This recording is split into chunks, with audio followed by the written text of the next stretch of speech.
Kakainis yung ex ko. Sabi ba naman, ang laki daw ng problema niya. Wala na akong pakialam dun. Ex ko na nga yun eh. Tapos sabi niya, ang problema niya daw kasi sobrang init daw ngayon.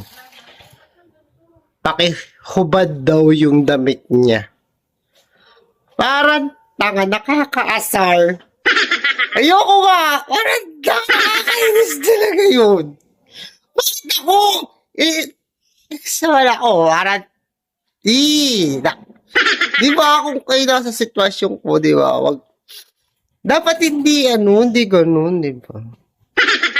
Yun. Inubad ko. Pero nakapikit naman ako. Nakakasa. Nakapikit naman ako, kaya hindi na. Kasi, bakit kasi ako yung na ano niya, nakakita nga eh. Dapat wala na kaming pakialam, ganun. Parang ano. Sabi dyan, di kang kausap ko.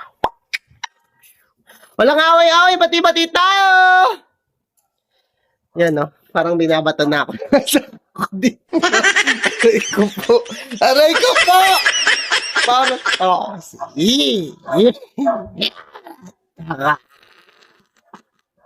Aray.